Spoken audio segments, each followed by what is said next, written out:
This week, we speak with the king of Culpeper, Keith, Mr. Jennings. Stay tuned for this Virginia legend.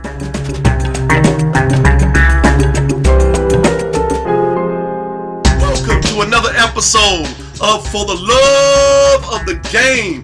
And we are so blessed. We have a true Virginia legend right here. We have Mr. Jennings here today. And we just want to thank you, Mr. We want to thank you for coming on our podcast. And of course, now we know you love the game. If nobody else in the world love the game, we know Mr. loves the game. And I've heard about how much you love the game. But Mr., when and how did you fall in love with basketball? Hey, but thank you guys for having me on, man. I think it had to start at such an early age with my we had a very competitive family. My dad played. He used to take us to the park, you know, and I got an older brother. He's 3 years older, and I got a younger brother, 3 years younger. And we always tagged along. So whenever we got to that age where we could go out there and start to watch and start to learn, I would probably say I started loving it, you know, pre-teens, I would say, because it's hard to love it when your older brother's beating you all the time. You know what I'm saying? He's sitting in the house crying pretty much all the time. And I, you know, got tired of it and ended up working on my game. And next thing you know, I started to get better. And then it was one of those games that, you know, when you start sleeping with the basketball and you waking up early to try to be great and you just, you know, working on your game nonstop whenever you get an open moment, you know, I think that's when I really started loving it. And I started doing that right around 12, 13, and definitely by the time I was a freshman in high school, I knew this was something I wanted to do. All right. Make sure y'all like and subscribe for the Love of the Game with Tony and Davis. That was good. Now, for the uninitiated, where did you come up? Where was this located in Virginia? Culpeper, Virginia is where I was born and raised, and now I'm blessed back here to coach my old high school where I played at. So it's, you know, been a blessing that God has allowed me to come back and teach the game at the very place where I really learned it. And so, Culpeper, Virginia, love it. It's always, you know, it's a little snow, a little ice out there right now, but no place like home. Amen. Now, Mr. Jennings, you got to explain this to me now, because this is I'm the rookie dad here, okay? Uh-huh. And my kid was playing for Caroline Middle School. And we're touring and we're kicking people's butt all over the place. And then we roll up in Culpeper and everything changed up in Culpeper. So I just want to know, what do y'all do? Like, so are you responsible for this little pocket? Because when you go to Culpeper, you wouldn't, I'm not trying to insult your city or nothing. Yeah, not at all. Go to Culpeper, you wouldn't think that you would have this place in the middle of Virginia that's not really near a big city. It's not, you know, and you wouldn't think that right here you would have these kids who are just balling. What do you think created this little pocket of basketball love in the middle of the country?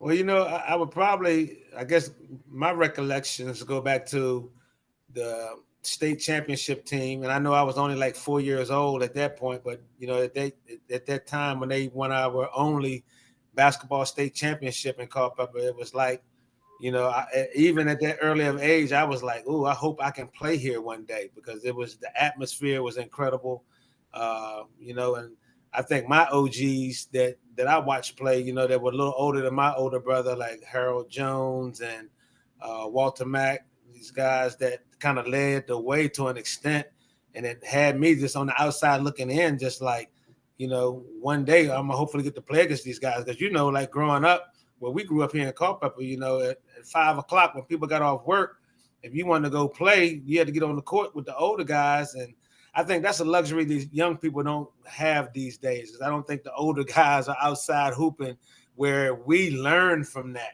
You know, we learned a lot and they passed it on. And so I would say I passed it on to the generation that came after me. It's always good to hear some of the younger people, and even some of them that are older in their 40s, telling me how they really watched and paid attention. You know, one of my good friends, he coaches the women's team, Dale Hutchison, and, you know, he always reminds me, Mister, you know, I used to watch you. You made us believe that we could do something. And, you know, just knowing that I had a hand in giving some people some inspiration like I received, it's always been a good feeling for me. So I've always been big on paying it forward. I always used to run basketball camps back here, and anybody that want to get better in the game, I always felt like my knowledge of it could help speed along the process.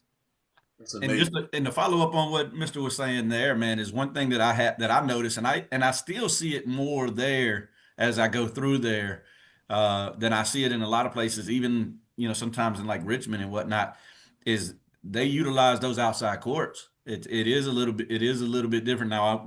Several years ago when I was coaching some of the kids that came through, like Nico and Daryl Poole and Ross Williams, I mean those kids lived at the court, Yeah, lived at the yeah, outside courts. yeah, And so, that talent level coming through, I mean, I don't think people realize it is enough that if you don't have like the YMCA's and you don't have all of that, you got to utilize those outside courts.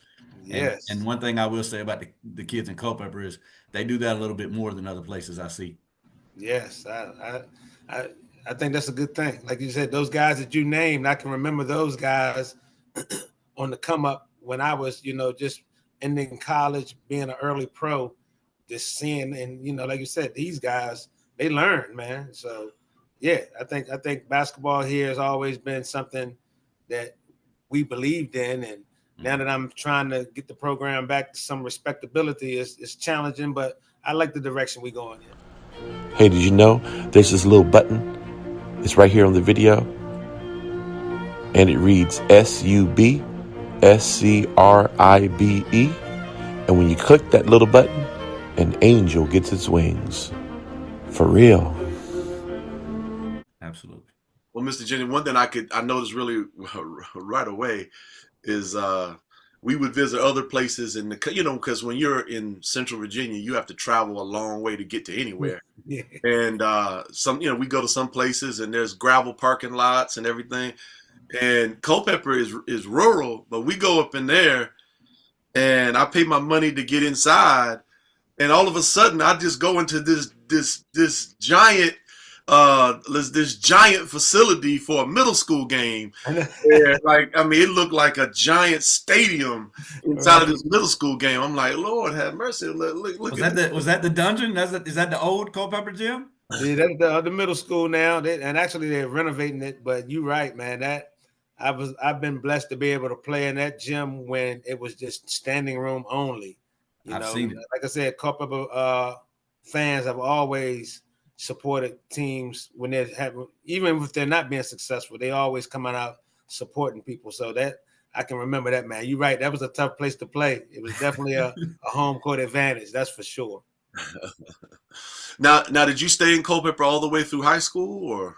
Yep. I finished my high school career, and then I went off to East Tennessee State for 4 years, and then became a pro right after that. I played overseas first, and then I was undrafted. So luckily, I got with a team in Germany, and we ended up playing like a tour in Northern California where we played like 6 or 7 teams all in that area. And the night we played the University of San Francisco, I didn't know the Warriors were going to be in the building, but sometimes when you look back through your career and your life, and I always said to myself at an early age, because I wasn't getting recruited heavily when I was in Culpeper High School, but my work ethic was always of something serious, where I always said to myself, if somebody important happens to walk into the gym, I don't want to be that one that's, throwing the ball around, half-court shots, and not taking the game seriously. I always wanted these coaches to feel like I was serious, so I carried that all through. And when we were playing the San Francisco, little did I know the Warriors were going to be in the building, but I had a really good game, had like 40 points and about 14 rebounds and like 7, 8 assists. Even though we lost, we still got smacked by about 20. But, the guy from the Warriors tapped me on my shoulder and invited me back to try to make the summer league team. And see, that was like the whole route to finally learning what to expect. And, luckily I made the Warriors given that second opportunity. Okay. All right. Now, what position did you play when you went to college? What position? Point guard. Well, see, I was a shooting guard in high school. Okay. When I broke all the records in Culpeper and then all the records for the Battlefield District, I was a shooting guard. So I was, it was nothing for me to score. But I knew when I went to East Tennessee State, I was going to probably have to change into a point guard, which I didn't have a problem doing also. So You know, I'm 5'7", 5'8" on a good day, and you know, I took the point guard leading the team seriously, and you know, it was the same thing when I became a pro. And you know, that point guard position, man, is a tough position, but if you got leadership skills and you're efficient enough to not shoot it a lot, but still able to get yours and get everybody involved, I mean, I think that was something that I was able to do, and I really enjoyed it. Now I'm gonna skip a little out of chronology here, and because it's just something you said kind of registered with me. What do you think? You know, with Chris Paul retiring soon. What do you think about kind of like the death of the classic point guard? You know, because now we've kind of maybe Tyrese Halliburton is still that type of point guard, but you know he's been shelved this year, and there's not really a lot of them left. What is your thoughts on that? Do you think the classic point guard is gonna come back, or do you think it's just something with positionless basketball that's gonna be dead for good forever? I think positionless basketball is here to stay. You know, I think a lot of times you put players in a box where this has got to be the point guard, this has got to be the shooting guard, this has got to be your small forward. I mean, now that I'm coaching, you know, I want my best players to be on the court, and you know, whether they fit those roles or not is irrelevant to me, because you know, today's point guard, even the ones that I coach, they seem like they're not a pass first point guard. And you know, us growing up, if you say point guard, you're passing the ball more than you're shooting it. Yeah. You know, nowadays point guard, you're shooting the ball a lot more than you're passing it. So I really think, you know, the traditional, I want to get my teams going first point guard. I don't know if that point guard will ever return, but I can see some other things returning. You know what I'm saying? I think the 3-point ball is very important, but I think now you're talking about SGA is shooting that mid range a little bit. I think the mid-range is starting to be very important again. You know what I'm saying? Because it don't matter if you're missing. Your percentages are bad. It doesn't matter. You know, you got to take high percentage shots. And I think the teams are starting to realize that that makes a difference in your win and losses. I would love to see the game get back to the mid-range a little bit more. Absolutely. That old Richard Hamilton and style of play and whatnot. Yeah. Reggie Miller, Ray Allen, they could all shoot the three, but the mid-range was something that, you know, Ricky Pierce, some of these older guys, they lived in that. You know what I'm saying? And that was us at the park. You don't got no 3-point line at the park. And you know, a bucket's a bucket. That's right. Ain't no threes or twos right there. You got to get a bucket. And that's just, I think our generation understood that, you know? Yeah. Well, the mid-range is all I could hit, you know, because I wasn't athletic like you and Coach Fowler, so all I could do was set a pick and then roll and then get that little set shot. That's all I could do. So I was like a little Bill Laimbeer on the court. So, and I can't stand Bill Laimbeer, but that's all. Right. You know, that's all the brother had. Amen. Right. Now, what was the transition coming from Culpeper? What was that transition to East Tennessee? Because you know we have a lot of Virginia players here who listen, and what was that transition like? Was it hard that first year, or did you just hit the ground running? What was the transition to East Tennessee State like? I think, you know, one of the things that I like to tell young players is that there are different levels. And whether you're going from middle school to JV to varsity, varsity to college, college to pro, it's a different jump every time that you go. And that was one of the things I think I really remember, because nobody really told me about that, because I didn't know anybody that had to make that jump from high school to college. So it was really nobody for me to talk to. So when you get there and you learn that, oh, okay, I'm not only the man, these guys are the man from where they at, you know? So now it becomes a competition where if you worked on your game enough, then you're going to believe you can be the starting point guard, so to speak, or whatever position you're playing. And, you know, that first year was definitely a learning year, but I was able to secure the point guard spot my freshman year. So I started all my freshman year. And then you start to learn what this college game is about, because it's different than high school. You know, on a good high school team, you might have 4 guys, 5 guys that are really legit. And then if you got a good little bench, you're going to give yourself a chance to win some games and play later on as the season progresses. But if you only got one guy or maybe 2 guys on your team, now you're going to have a tough time against those better teams. But now you get to the college level, now everybody's really kind of solid. So now you just got to figure out how you can make your way. And once I did that, you know, I got the respect of my teammates, and you know, everybody uses the eye test. Once somebody see that you can play, then, you know, things will get different. Because I don't think people like to look at it like this, but I look at the game of basketball like it's a totem pole effect. Like, you know, at the each totem pole, you got a head at the top and it just filters down.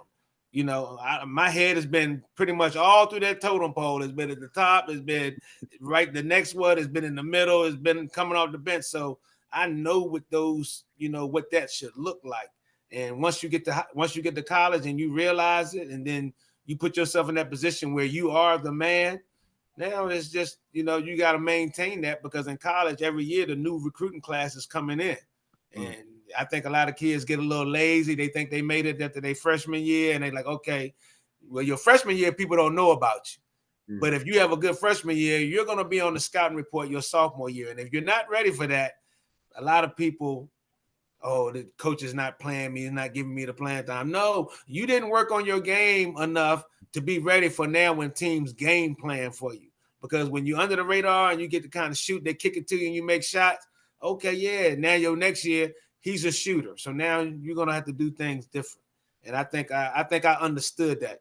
And then, you know, you play with some guys that love to win. You know, those guys at East Tennessee State, we didn't care who got the glory. You know, we just all wanted to figure out who was going to win. And, you know, next thing you know, I played with 4 other guys that scored over 1,000 points. Wow. And I scored like 1,900 in college, and a couple of them might have scored like over 2,000. So everybody ate. And when you with a team like that, that made it a easier adjustment. But I think a lot of kids don't understand, you know, to get to college level, man, it's at the D1 level, whether it's mid-major or high major or low major, you got a lot of hungry basketball players out there that every year, if you don't get better, the coaches are recruiting. They're going to bring in that next class. And I saw that next class come in, and whenever they got to work out with us, I made sure they knew if you think you're going to play here, you better really be ready, because this is an everyday thing for me. And like you said, like y'all say, love for the game. I love the game that much that I'm a challenge myself, and I'm gonna challenge my teammates. And I'm gonna challenge my opponents at a high level. And even more so now with the transfer portal. I mean, nothing's safe anymore. Not at all. Not at all. I tell kids, you better be ready to walk on these days, because experience, as y'all probably know, man, each year, the experience that you gain in basketball, if you're a freshman, your sophomore year, you're going to be better, because now you know some things that you didn't know. Mm-hmm. So now you got these freshmen that are coming to college, and you got these guys that's already played 4 or 5 years. They got 1 more year now. Mm-hmm. Who the coach going to take? They're going to take a freshman who hasn't proven anything, or you're going to take a 5-year, 6-year, 24-year-old that might help your team do something. I mean, these kids, they're in for a rude awakening if they haven't seen it yet.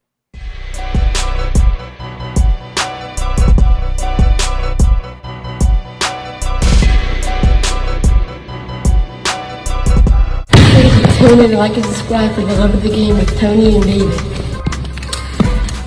Well, Mister, I always like to ask chronological questions, but this one, I don't even know the chronology on this one. I don't know when this one came into being. One of the reasons why I asked Coach Fowler and said, hey, we got to get Mr. Jennings on here, is I saw a podcast where there was all these Virginia legends in the podcast, and everyone was paying homage to you. And you have this name, Mr. They were all calling you Mr. And my question is, when did you get that basketball nickname where you had the honor of being called, you know, they don't even say, to be honest with you, I was actually scared of saying your last name. People just call you Mr. and everyone's supposed to know who Mr. is. Right. And so, and they do. You say Mr., that's it. yeah. So and that's why I'm glad you have Jennings in the back there, because I just know Mr. Because most people probably wouldn't even know to say Keith. Like, Keith Jennings, who? Right. They know Mr. Jennings. That's it. They just know Mr. That's So how did you get your basketball nickname? At what age, or did that come later? Did that come earlier, or where'd that come about? No, actually, it came from football. You know, football was probably my first love. I think as an athlete, I think you can definitely love multiple sports, and you know, football is the sport I played first. And I can remember we was out there I was 7 years old, my first little league, and you know, I was in the draft, and you get drafted, and now playing around with these new friends that you meet, and they couldn't tackle me, man. You throw the ball up, you catch it, you faking everybody out. I was, getting rid of everybody. It was like who is that? Who is that? And we've been out there for so long, and my dad was ready to go, and he was like, Keith, let's go. And I could hear him, but I was like, I'm meeting these new kids and everything. I like this little attention that that you're starting to get in. Keith, let's go. And I still ignored him. And he was like, Mister, get over here, Mr. Jennings, get in. They looked at me like, Mister, he calls you Mister? And I was like, yeah, he called me Mister. And that, from that moment on, it kind of like it stuck. Everybody, but like you just said, everybody, if you don't know me as Mister, then maybe you might call me Keith. Like when I first got to East Tennessee State and I meet my first upperclassman, a guy named Rodney Jones. He's a junior and I'm a freshman. And, he came by and he saw that I was a little homesick because, my mom and dad and them and just dropped me off. And I'm, crying in there because I'm by myself right now. And, he comes by the room and he cheers me up a little bit and he asked me what my name is. And I'm like, Mister. And he was like, Mister. I was like, well, my real name's Keith, but everybody calls me Mister. He was like, I'm going to call you Keith. Until we played for the first time. And he was like, okay, I'm going to call you Mister. And that kind of like everybody pretty much, especially from my hometown calls me Mister. And I would say most people at East Tennessee State know me as Mister also. Okay. Now, well, this is another one that's, I don't know the chronology on this. Hey, don't even worry about the chronology right now. Let's just get it. We good. Don't even worry about it. They good. You really know how you are very well spoken, and not everybody who is highly skilled at basketball can also sell the game and talk the game and articulate the game and communicate. And communication, I'm learning, is a big part of basketball. You have really high level communication skills. Did you learn that in East Tennessee, or did you learn that in Europe, or did mom and dad give you that gift naturally? Where'd you get this gift of gab? I mean, growing up, man, I tried to prepare myself for everything. Even before I was signed my first autograph, I can remember practicing that signature just in case. Or after one of my middle school games, I'm interviewing myself in the mirror. So, Mister, how'd you feel like you did? I was really paying attention, like when I was seeing the stars on camera and things of that nature. So, it was nothing for me to really try to hone in on just in case. And so then when you get to East Tennessee State and you start going out and you speaking to all these different kids and, you get a little nervous at first, like everything else in life, it's going to take experience to make you feel comfortable. And I went from being nervous about telling people about where I came from and messing up, don't want to say the wrong words of that nature, to now you done said it so much. Now you can, add to it. And I think a lot of times with me, I'm a conversationalist anyway. I like to talk, so it's not like it's different for me. But, I know my story is unique, and I like to share, and I've shared it with so many people in my life that when you do something for so long, it just becomes second nature. So, I enjoy it. So I would say, just understanding, being around different people. I can relate to all people. I can relate to the underdog. I can relate to the person that, gets overlooked all the time, those type of guys. Or I can relate to the stars that understand what hard work that you had to put in. So, it's just a good amount of things. And plus reading, one of the things that I think when I look back on my career, when I played in Germany, of course, I didn't speak any German. So, you're walking around the city and next thing you know, you see these newsstands that got a few American books. And I can't read no German newspaper. I can look at my picture, oh, Jennings, he played a good game, but I can't read none of the German that's there. So I'm starting to read these books. And next thing you know, I start finding a couple of authors that I really like. And now my vocabulary is starting to get better because I'm starting to read and starting to learn more. Awesome. And so I think that's probably, if you say the gift of the gab, is because, I've read, the things that I speak about are pretty much factual. And when you speaking the truth, your story kind of it's kind of consistent because you said it so much. Don't forget to like and subscribe for the love of the game. That's powerful. That's powerful. Well, Coach Fowler and I have also noticed there are some people with the gift of gab that's just about all they got. A negative connotation of the gift of gab. Hey, that's the make it till you make it guy, right? Make it till you make it. You're absolutely right. But your reputation precedes yourself that you have some gravitas behind that gift of gab as well. So, what was it? Was Germany your first pro team after East Tennessee? Yes. Was that the first place you went? And what was that process like? Did an agent get you over there, or did they see you at a tournament going off? What was that transition like? Well, that was my first experience with being a pro. My first experience with being a pro was going to the Indiana Pacers. That's because I didn't get drafted. I was like second team All-American. I led the nation in assists. I shot like 59% from the three. And so I thought I was going to get drafted. I was player of the year in our conference 2 times. So I thought I was going to get drafted, but things didn't work out. And so when you don't get drafted, now you got, and like I said, once again, Tony, this is stuff that I'm learning on the fly. My agent is kind of pulling my coattails to it a little bit, but for the most part, it's like, this is the team that's interested. You can go work out for them and, see what you can do. And so, it was a humbling. And as we go from different levels from high school to college, I didn't have nobody tell me what it's going to be like going from college to the pros. All I know is I'm seeing some guys, some smaller guys, I see Muggsy, I see Spud, I see they're doing their thing, but I don't see a whole lot of smaller guys. So I'm looking at them kind of like, okay, if they can do it, at least I feel like I can do it because I feel like I can do things that they're not doing. And quick story, I can remember seeing this guy named Greg Grant, another smaller guy, and I'm looking at him like, if he's in the NBA, I know I can get into the NBA because I like I said, I just had ultimate confidence in my skill level. And, so when I didn't get drafted, the Indiana Pacers invited me to their rookie free agent camp.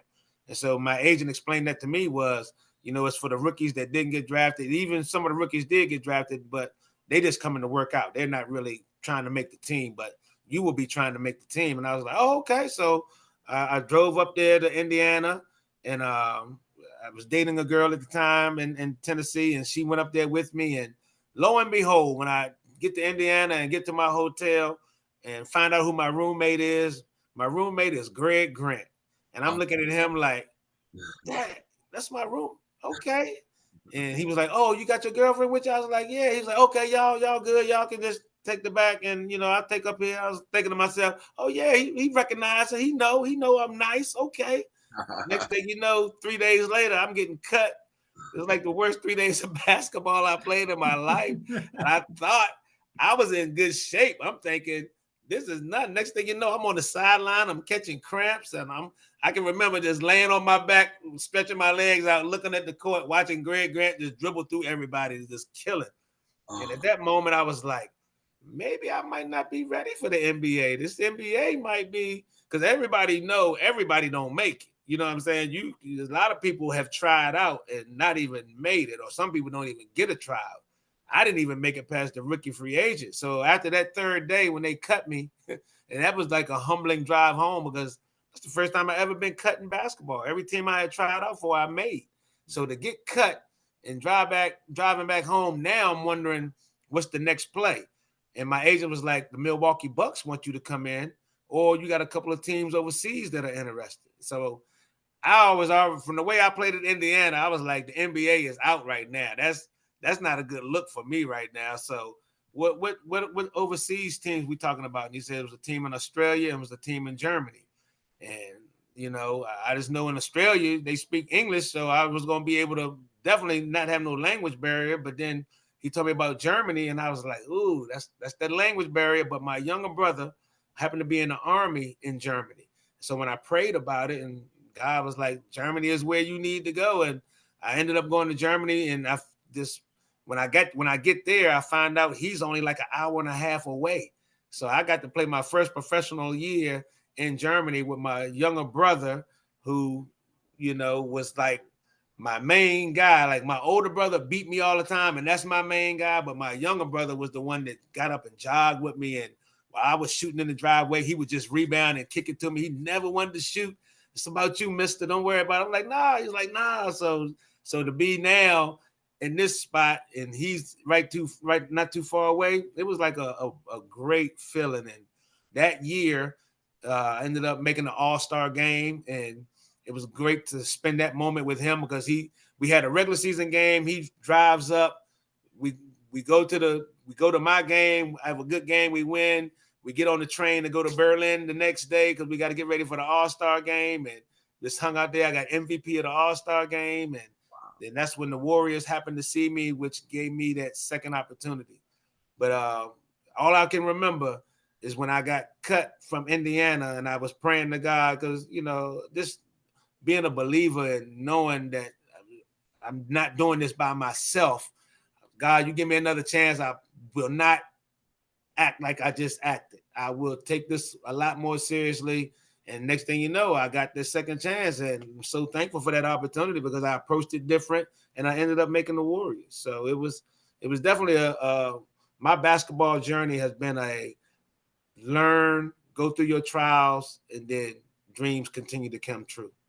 Amen. So here's something funny, Mister, is I was just out of curiosity. I kind of looked up how the small guards of NBA history were ranked. And you fell at number 8, but number 7 is Greg Grant. So I'm just curious. Now I looked at it several different ones, but this is ranking.com that did it. So how do you feel about did you ever get him back? Did you ever? Oh yeah, I mean, Greg, Greg, redeem yourself and we and ran get him into back. each other a couple of times after that, and that was definitely my get back. I was definitely like, okay, you got me in Indiana, but now I know some things now. You know what I'm saying? So it was always a friendly competition with all of them, really. Muggsy was super cool. Spud was, he wasn't as friendly. I met Muggsy first, so I'm thinking, oh, this little man brotherhood gonna be good. So when I play Atlanta and I meet Spud for the first time, and I walk up to him and like, hey, Spud, I just want to say, man, thank you for paving the way for us little guys. He was like, yeah, what up, man? Just dap me up. I was like, oh, you don't say too much. Okay. So definitely, I felt like I definitely played well against all of those smaller guards, man. And like I say, man, it's that basketball brotherhood, whether it's on that level or the college level or the high school level, man, you meet people through this journey that will definitely impact your life. Now, that dunk contest for Spud got to his head, maybe. I was impressed. I mean, I never gonna hate on. I guess sometimes you think somebody gonna be friendly. Maybe they was having a bad day. I don't know, but he was still cool, man. I mean, like I said, man, they paved the way for me, and if I could do that for guys that came after, then that's what I tried to do. well, my oldest is a holding court here, and she's soaking in the wisdom, and she always is one of the nicest people in the world. But when she's on the court and someone knocks her down or something, she won't even let the person help them up or none of that. So I guess sometimes folks have a hard time. It's nothing personal. Sometimes they have a hard time negotiating. Ain't no friends on the court. Yeah, definitely not, man. I mean, I coached girls, and that was one of the most challenging things to get them to understand that when you step between those lines, right? Besides, if they're not wearing the same jersey as you, that's the op.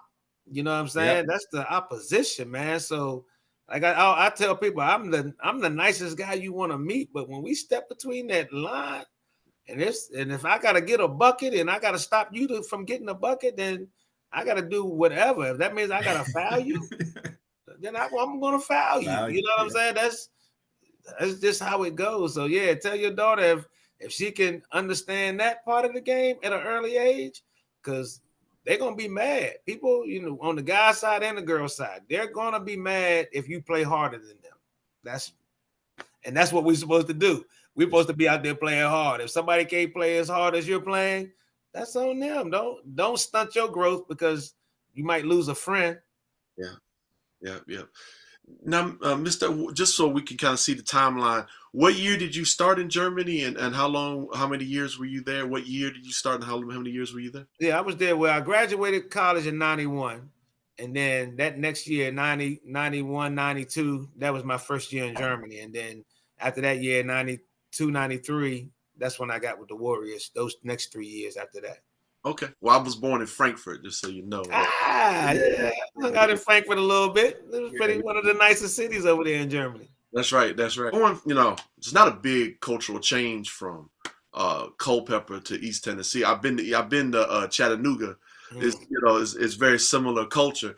What was it like when you are in Germany for the first time? Like, what was and I'll just say this, my father, I said, of all the places that you visited, Dad, in the military, what was the most impressive?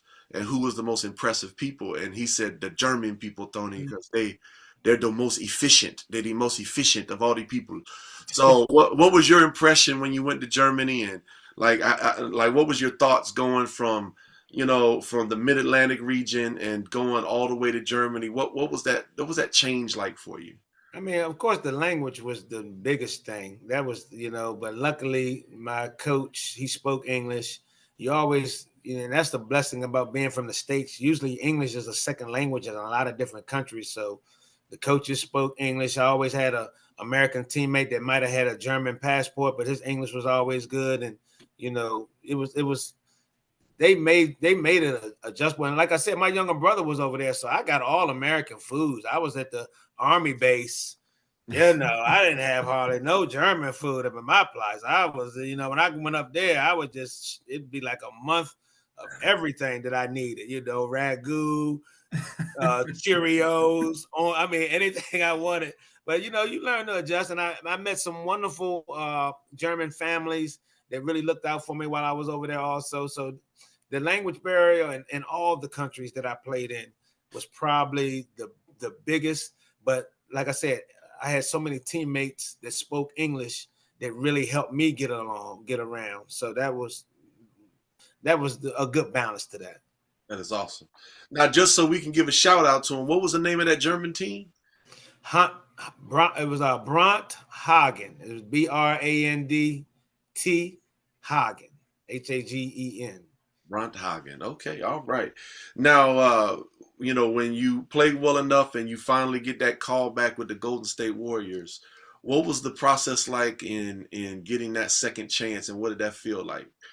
Oh man, I mean, it was still like a learning process because you learn what it's like to get cut, so you don't want that feeling again. So now you kind of know what you really need to do at this opportunity, because with the Warriors one, it was more so we're going to invite you back to basically fill out our summer league roster. We're going to have a summer league team. The team is going to go to Utah, play like 6 games. And then, so now I'm just learning, like, okay, so my next thing is I got to make the summer league team. So I practice well enough and I make the summer league roster. So now I'm at that point where, okay, I made the summer league roster. Now we ain't really got too many point guards, so I'm going to get to play. So now I got to, I think one of the things I learned when I got cut was once you pass the ball, these guys are trying to make the league too, so you're not going to get the ball back. And so I realized I couldn't display how good of a shooter I was because the ball, once I kicked it, it never came back. So this time around, I said to myself, well, I'm going to be more aggressive, not a ball hog, but I got to show them what I can do if I'm going to be able to play in this league. And so I had an aggressive mindset out the gate. And next thing you know, I'm playing on the summer league team and I'm playing really well. And I can remember Coach Nelson, I seen him at a couple of games, him and Coach Popovich, but they never really spoke to us. And at the time, I think Don Nelson Jr. was coaching. Actually, Greg Popovich was coaching our summer league team.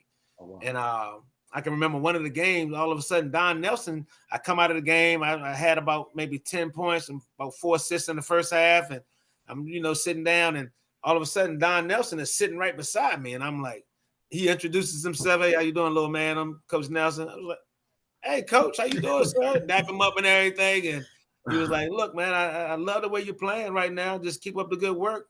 Even look for your shot a little bit more. And, I'm gonna talk to your agent. We want you to come back to the veterans camp.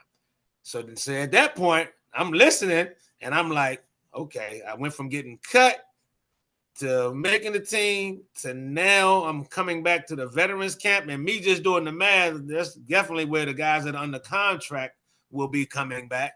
So so now I go back home, work on my game some more, and they fly me back out there. The next thing you know, I'm in this gym where I think Alameda High School, where Jason Kidd went to school at. That's where he was going to high school at. And I'm tying up my shoes, and then I can see the pros start walking in. I see Chris Mullen walking in. I'm tying my shoe up like. Was it Run TMC rolling up in there? Mullen, yeah. But Mitch had got traded. Mitch had already got traded to Sacramento. Gotcha. So Billy Owens was one of the guys. Well, you get to be M at that point. Huh? You get to be M at that point. Yeah, exactly. You just go on Mr. Zen, you know. And then I see Tim Hardaway walk in, and he and Sprewell flew in on the same flight. Only difference was he was a draft pick, so he was first class flight. I was in coach. I was like, oh, okay, that's what the big money do. They get the first class, and then when we go to the airport to get, when we arrive, and I'm looking for who I see Sprewell's name, and I'm wondering if I'm with him, but he got his own driver. I got a little one of the dudes that's like one of the managers. He's picking me up, so I see Spree getting up in a limousine where I'm in this like little Ford Bronco. I was like, okay, it's definitely different levels. I understand it, and you go through that process, and when you get there, and now you're in the gym and you see everybody walking in, and I'm like, yeah, this is it right here. This is another level of it, and if I play well in this, evidently they're gonna ask me to go back. So I make the preseason roster, and I'm playing really good in the preseason, and next thing you know, I'm in the locker room. We just finished our last preseason game, but nobody had told me anything if I had made the team.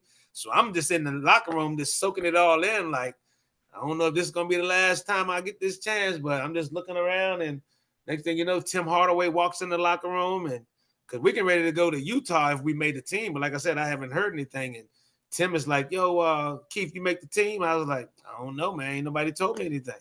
He said, hold on. He goes over to the phone and dials his number, like, yo, this is Tim. Looking at me, and I'm like y'all looking at me. I'm like, is he joking?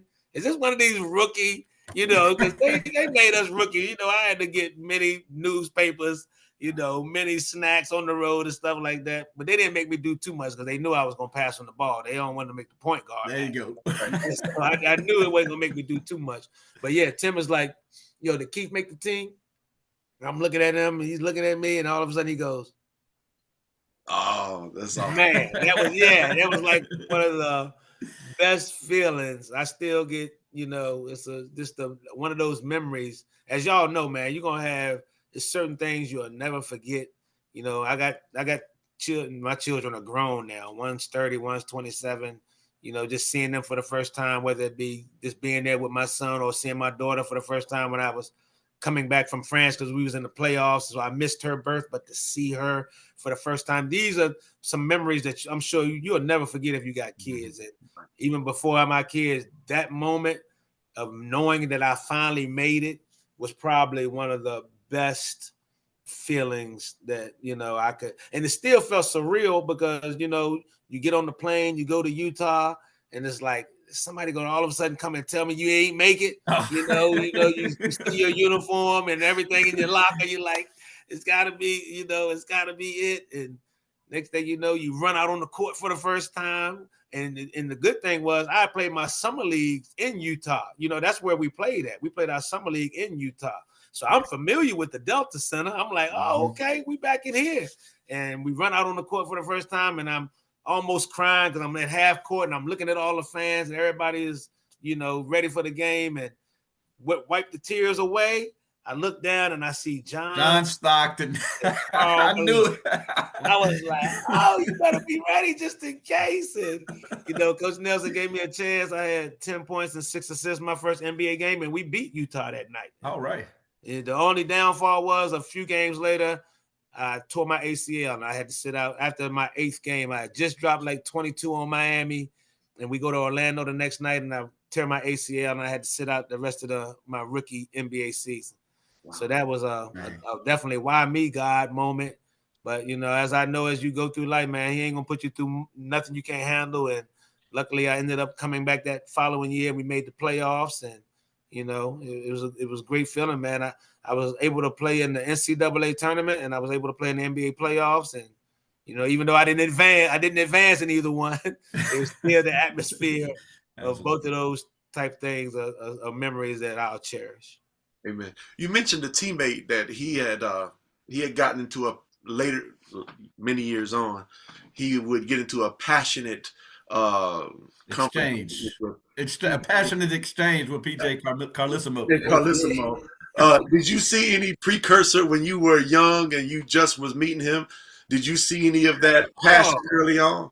Not at all. Not at all. I mean, I wasn't there when it happened because I had just went overseas because it was like a lockout season, I think. And so I went overseas, and my brothers who moved out to California with me, they stayed out there. And when I got the phone call, they was like, yo, Spree choked PJ. I was like, what? He did? He was like, yeah. And I'm thinking, there's always two sides to every story. And so shout out to Coach Carlesimo. I never played for him, but, he coached Portland.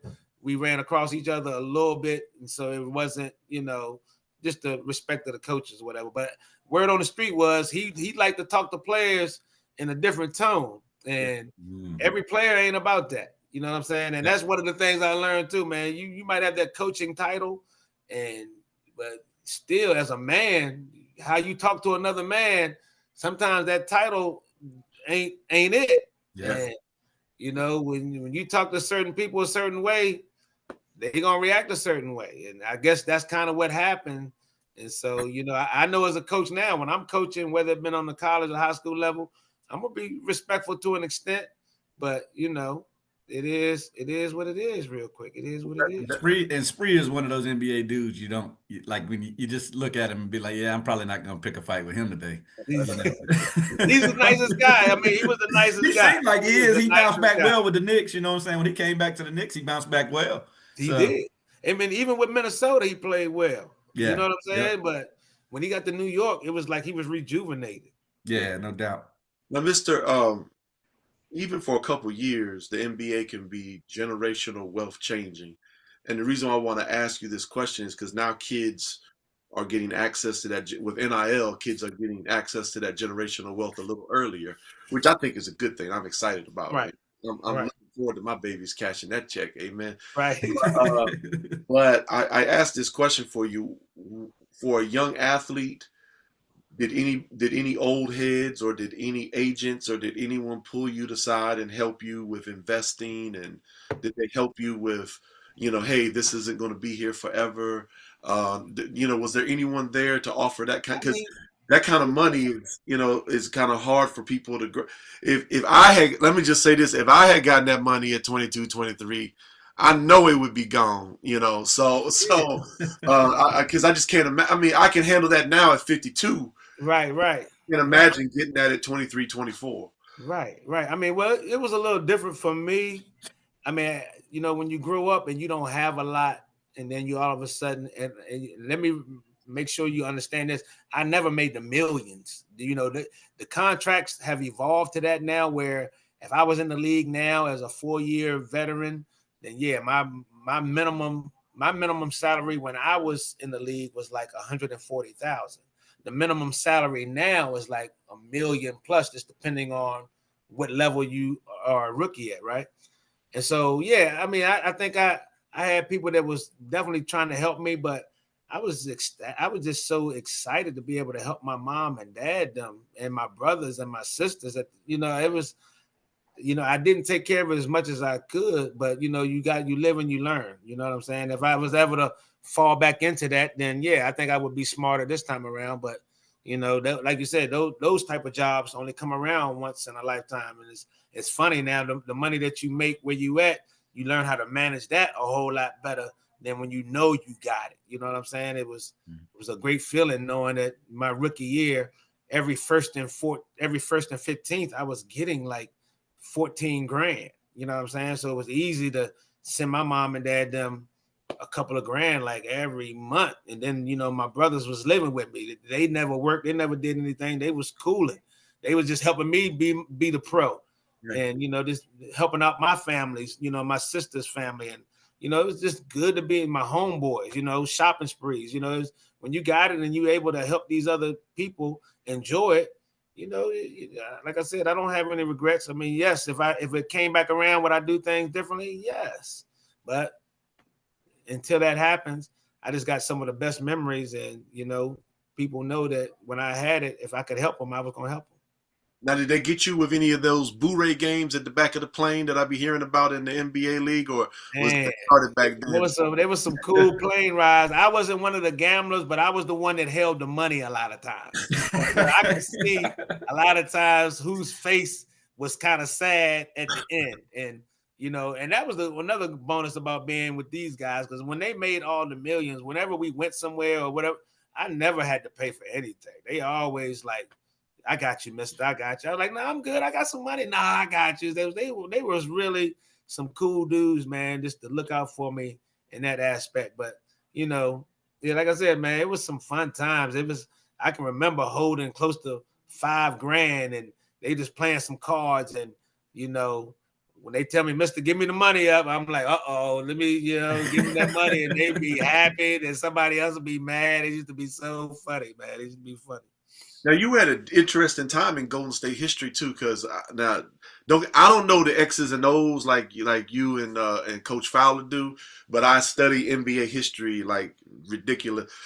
So there was like an ownership change around that time as well. When they got rid of Mitch Richmond, there was an ownership change, and then that's what led to Coach Nelson moving on as well. Yeah. What was that like when this one man brings you on, and then that transition occurs where is like there's a new pharaoh in Egypt, what was that experience like?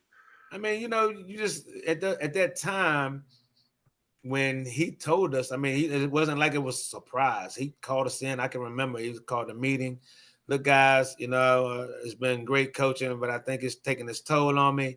I decided to sell my part of the team, and if you're ever in Hawaii and you need to see me, that's where I'll be at. You know what I'm saying? That's pretty much how Don Nelson was, man. He wasn't no long story. I mean, I guess this is a guy who was a player. You played in the NBA. You played with the Celtics. You played, you coached Milwaukee. You coached forever. So, I mean, it was definitely different. And it's real evident when a new regime comes in, it's kind of like they're going to want their players. And so, when the new coaches came in and, then I'm at a point in my career where I don't want to be a backup all the time. You know what I'm saying? And I'm playing behind Tim Hardaway, who's an all-star. So it's either going to be that. And I had success overseas. I was like, well, I know it's not going to be the same money, but at least I'm going to play. I'm all about playing, and my dad used to always be like, you going to try to get back in the NBA? And I was like, nah, Dad, I can make, some good money over here and play. I mean, it's 40 minutes. I'm playing 30-something minutes. I like that. And, I was able to, build, good rapport with other countries, being an all-star in Germany. I was an all-star in France. I was an all-star in Spain. I played in the playoffs in all of those different, countries also. And I was MVP in France. So it was, being able to get on the court and display what I could do. I often felt like if I was given that chance in the NBA, which when I got with the Denver Nuggets, that probably could have been the best opportunity, but I blew my other ACL in the second preseason game. Mm-hmm. And so after that one, I was like, man, it's unfortunate, but then that's when I just finished my career overseas after that. What was the contrast like from France to Germany? How was that different playing for France than playing for Germany? What was the French? I mean, the competition was better. When you start talking, I mean, Germany was, from what they at that time, was like a good start league for people that's beginning to be a pro. But then when you start being more aware of it, you start to know that like the countries you want to get to were Italy, Spain, France, Russia, because they were paying the most money. And so I can remember, when you play in the NBA, that's like the top level. Every night I was seeing somebody tough. Like I just said, John Stockton, then you got Kevin Johnson, then you got Mark Price, then you got Gary Payton. Then you got Jason Kidd coming to town. Then you got, Terry Porter coming to town. Then you got Randy Wood. I mean, every night it was somebody tough. Then you go to Germany and France. If you play against an American point guard, then it's going to be a tough night. But if you're playing against somebody that's of their country, they hadn't really seen anyone like me. So I felt like, oh, okay, they don't know. They don't know that the little guy can do multiple things, and I'm about to show them. And so, it was always definitely not the same as the league, but it was still good high-level basketball. Awesome. Now, question, you had two ACL tears, but you kept playing. When did you know that it was time to transition out of the playing to another dimension of the game? When did you know that? Well, I think in the year 2000, 2001, I was starting to have this pain in my hip because I recovered from both ACLs. That had not been a problem. And but this pain in my hip was starting to get more and more. And, my coach at the time in France, a guy named Alan Weiss, he was my coach that I played for when I first came to France, and he happened to be the guy that coached me as I ended my career in France. And, I can remember going through that end of that season, and I was like, man, coach, my hip is bothering me, man. I think this is probably going to be my last year. And he was like, oh, no, Keith, you're playing too good. This is not going to be your last year. And I was like, all right, I'm just trying to tell you. I'm trying to warn you, like, towards the end of the year. And so at the last game, we lost in the playoffs. And I can remember just walking out of the arena back to, get to our hotel. And it was like I was almost limping. And then to get up the next day to fly back to where we had to go, I was like, yeah, I think this is probably it.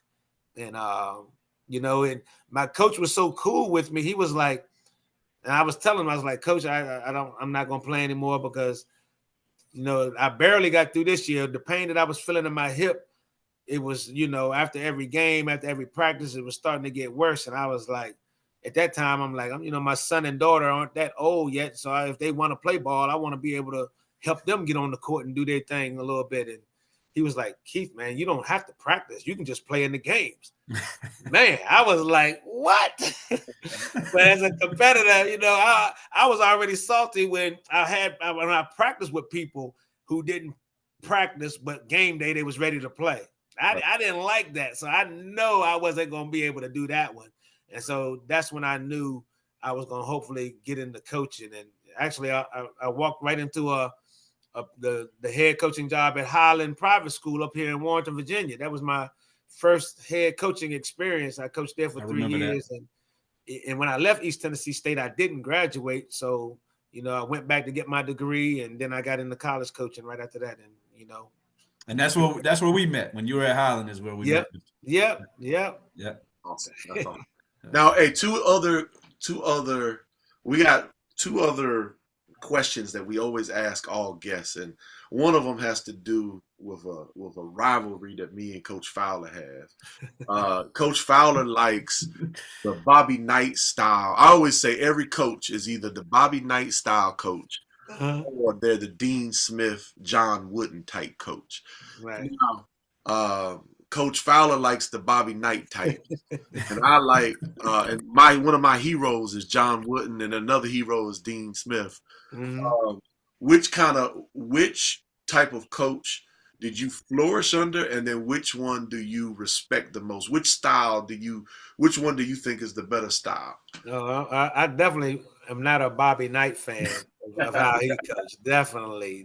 I mean, it was Coach Nelson probably was the first coach to really get on me. It was like he was a yeller. He was out of that mold, but it wasn't disrespectful. He wasn't, cussing me out or nothing like that, but he was just like, little man, what are you doing out there? You need to. I'm like, hey, you ain't saying this to Tim.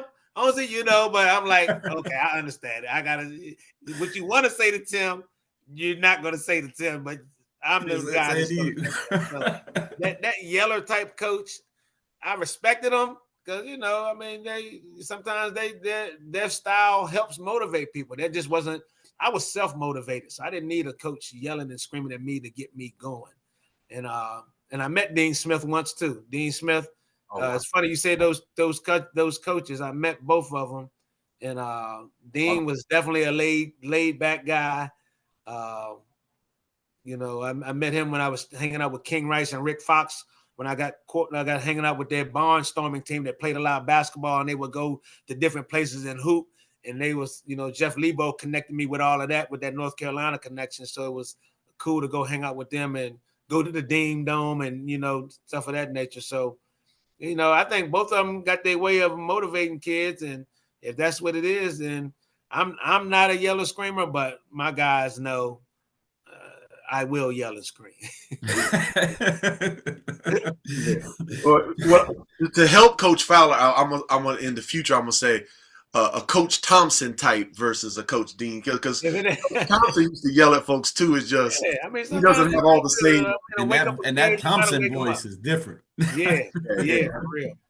When you hear that Thompson voice, you don't have to yell when you got a voice like that. No, right. He was imposing, right? That's how Coach Nelson was. Coach Nelson was a tall guy, man, 6'8", 6'9". I can remember one time he was doing an interview with me. He was like, "Yeah, I'm sitting here with Mr. Jennings, and oh, my fault." He's looking way down. I was like, that's a good one.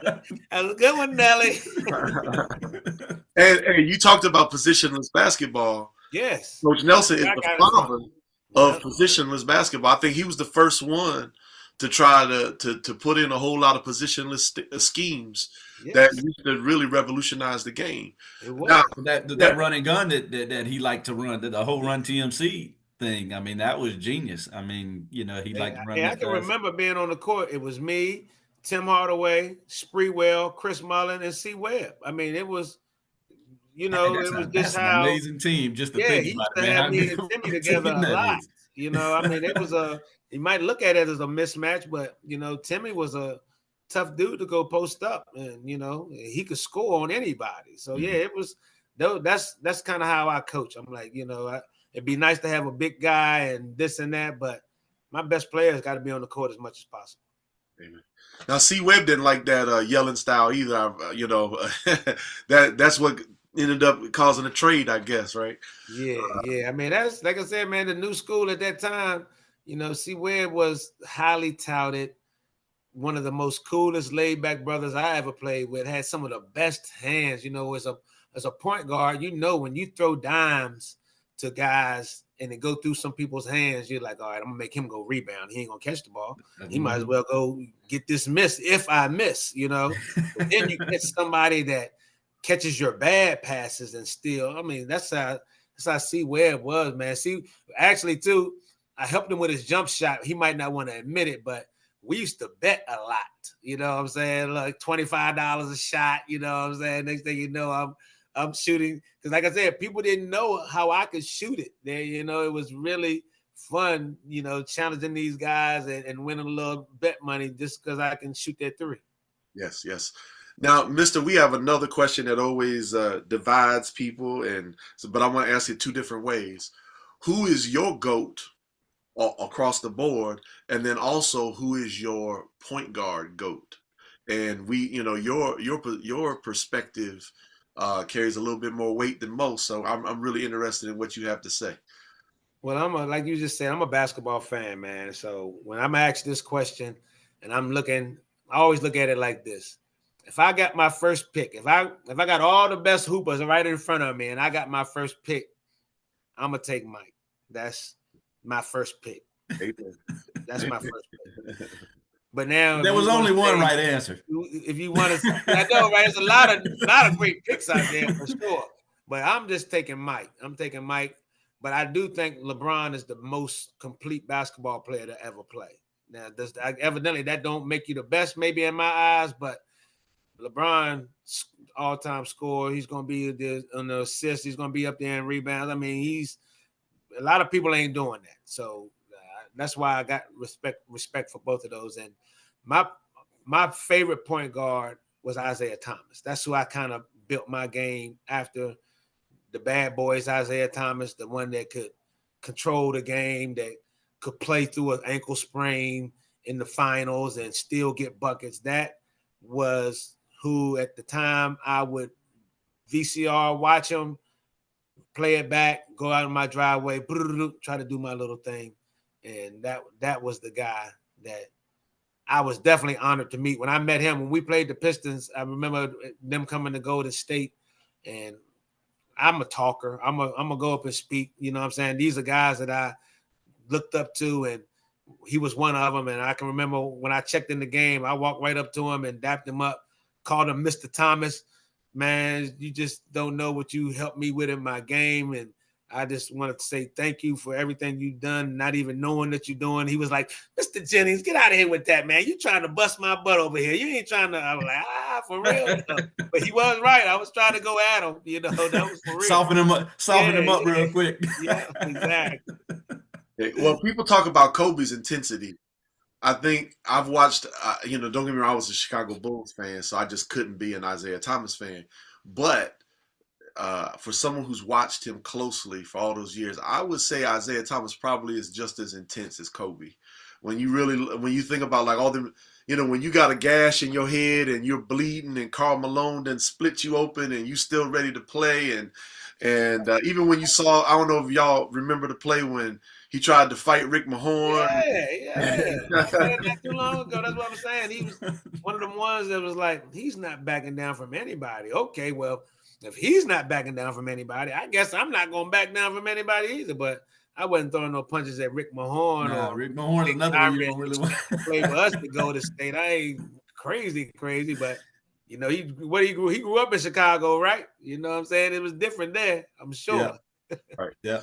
Now, Mister, we have questions regarding, now that you came back home. What is your perspective on the state of the game today, in particular AAU, and what are things that you think is going right, and what do you think are things that our basketball culture needs to correct so that we can keep the game protected for many years to come? I mean, that's a great question, Tony. I mean, one of the things I have a problem with as far as AAU goes, it doesn't allow my team to stay together a lot. You know what I'm saying? I think, and like I said, and I'm just going back to the old school of me playing with my guys that I came up with. We didn't have no AAU teams. We just had to go hoop with each other. We had to go find places to go hoop, play the old guys, play enough guys that, you just got to play. That's how you get used to your teammates. I think I got guys on my team that, they play on different AAU teams. And, when you come back from that team, it's like you're trying to get to know your team all over again. You know what I'm saying? So that's, from my 3 years that I've been here, that's been like the biggest challenge. It's like they don't feel comfortable with each other because they're not hooping with each other all the time. And I just think if that ever gets better, I think then the game will start to get back to a more natural, pure form. But I just don't see that happening. I think it's a lot of different opportunities for people that don't like high school basketball. You're getting a showcase almost every other weekend during that time period where you can be seen. And, for real, all it takes is one person to see you on any of those levels, whether it be D1, D2, D3, JUCO, NAIA. I mean, it's opportunities out there.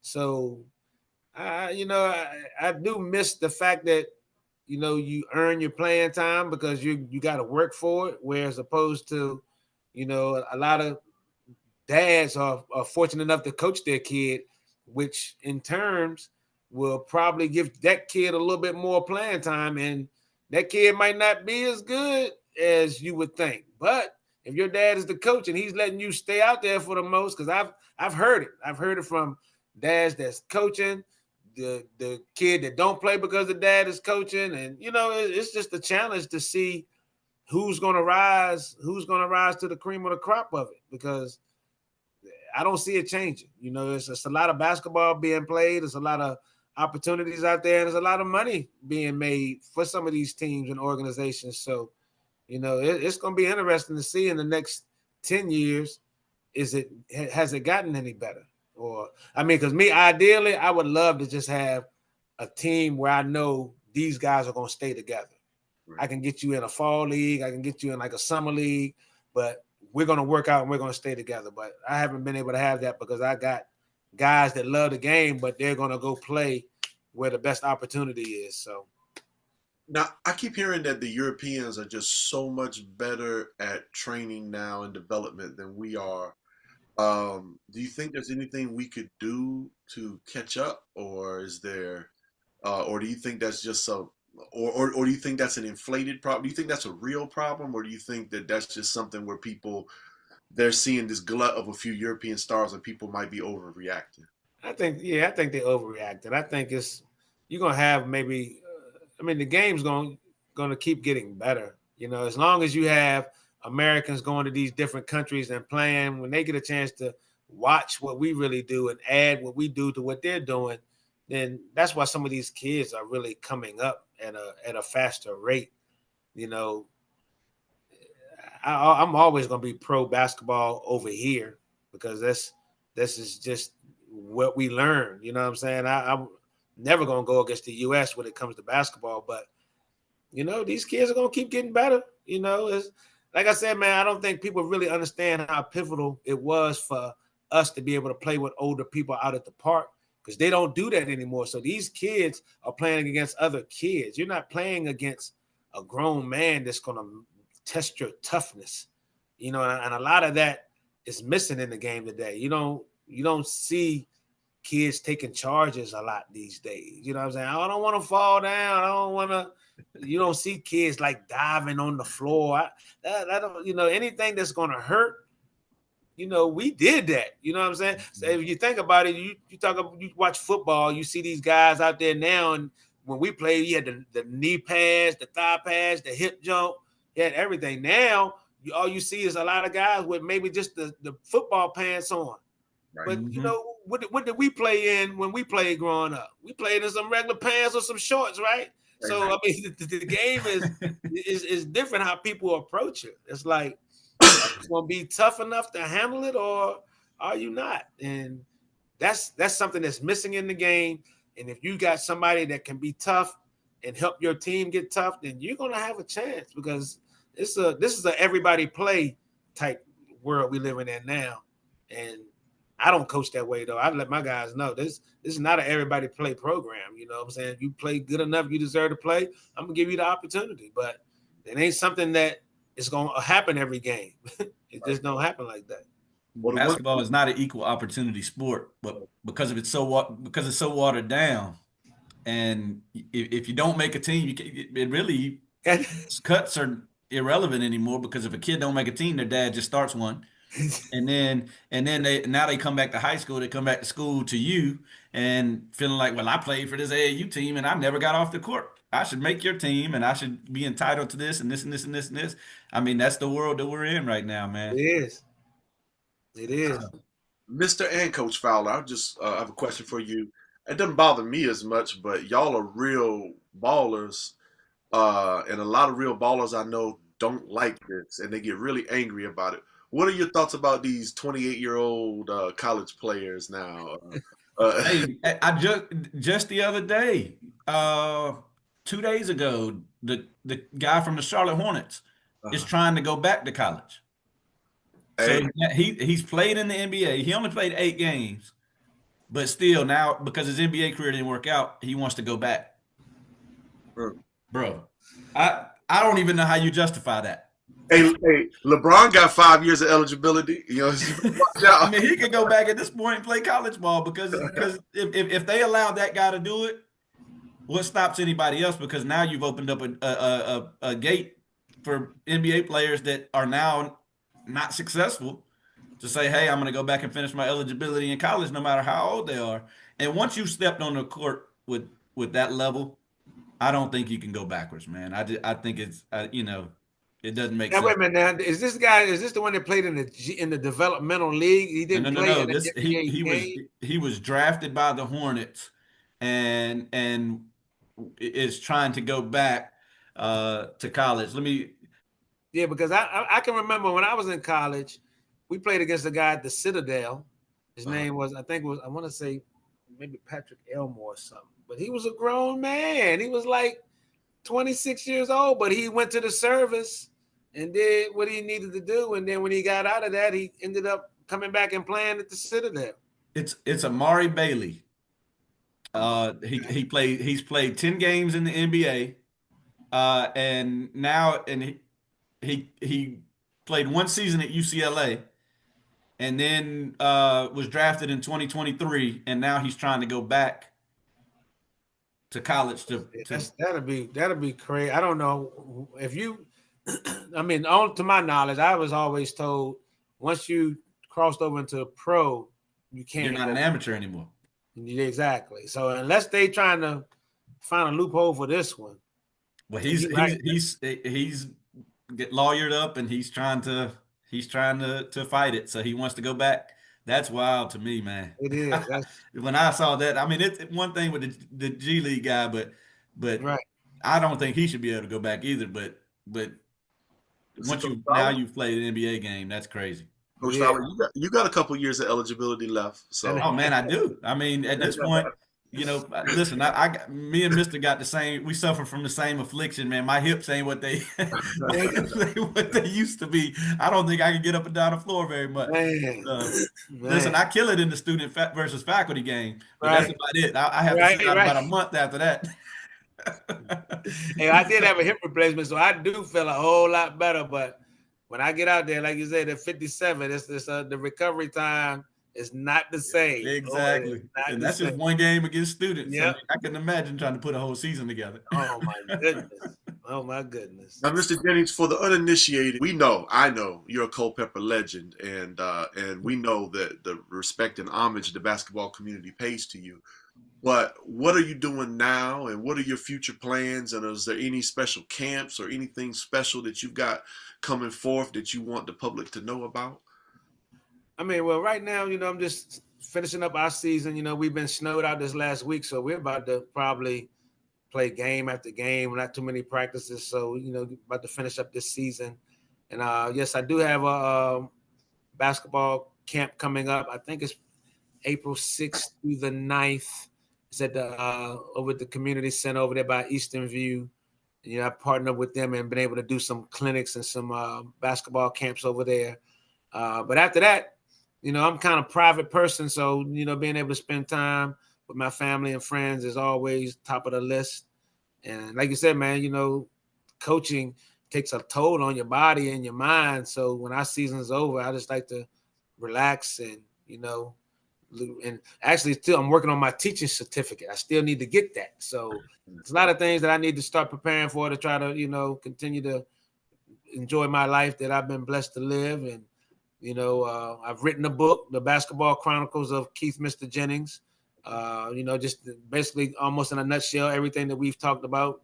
I just take you through my whole basketball journey from, Culpeper all over the world to back here coaching. And, I did a movie with some of my college teammates called Forever Brothers, Forever. Won championships with those guys.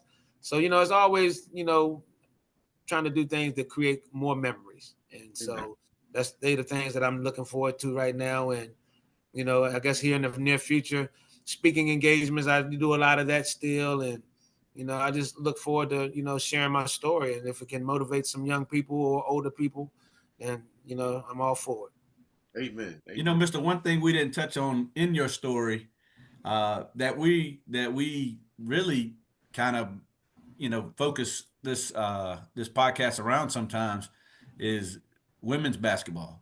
And you coached women's basketball in college. Right. What was that transition like for you? And then since you've been a part of the women's game, now you're back coaching boys at Culpeper. The women's game has changed a little bit. The popularity has grown. Yes. The WNBA is going through these trying times right now, trying to figure out because of how fast it grew. I don't think anybody really planned on it growing that fast, and they're going through some things trying to get this money stuff figured out and get some of these contracts figured out. I mean, what do you think about that? I guess the first question would be basically, how was the transition into women's basketball and then back to boys basketball, and then what are your thoughts on the popularity? How did it grow so quickly, and what are your thoughts on it? I mean, I think first of all, be specific in what you pray for, because I would always pray for being a head coach one day. And my first head coaching job on the college level, which I thought was going to be boys, happened to be girls. So I always like, okay, I'm gonna be more specific for now.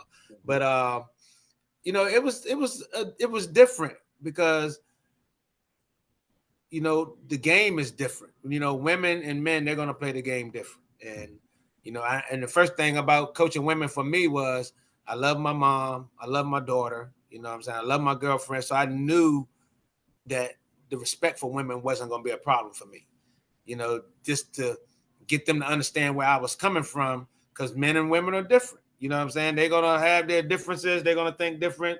They're going to go through some things. We're going to go through some things. So just doing that, I think it helped my coaching career because it made me pay attention to the details more because, you know, with the girls, you're not throwing as many alley-oops. You're not throwing a lot of full court passes or doing different things where with guys, you can kind of do that a little bit more. But the way that the game is changing, man, because a lot of these women are very good, man. They're playing at a very high level. And, you know, it's just unfortunate then when it comes down to the choices of what you want to watch. You know, if guys are going to be pro watching the males play, then it is what it is at that point. You know, I just think the females are going to have to keep playing like they're doing. You know, the girls that are moving the game forward now, you know, this is going to be another generation that hopefully will follow suit and make it better for the next generation. Because I know, you know, the way things are going in college now, if we would have had these opportunities, NILs, when I was at East Tennessee State, then yeah, I would have been on a way better financial probably situation making money while I was there as opposed to not making anything. So these girls are going to get that opportunity along with, you know, these guys. So I just think it was something that I will never forget. But I do believe I was made to be with the guys. You know what I'm saying? My story, I don't think I ever had one girl when I was coaching college basketball ask me how was it playing in the NBA, where I get that from, you know, college guys that I had coached a whole lot. So, you know, being back on the guys' side, I think they can relate. I can relate to them better just as well as they can relate to me better. But, you know, I'm always still I watch more girls basketball than I ever had because they're getting a lot more competitive, and it's just good seeing people take pride in putting the ball in the basket and stopping other people from doing it. Awesome. Well, unless Coach Fowler has any other questions, we just really appreciate you for coming on, man. You are easy conversation with you guys, man. I really appreciate it, man. I really do.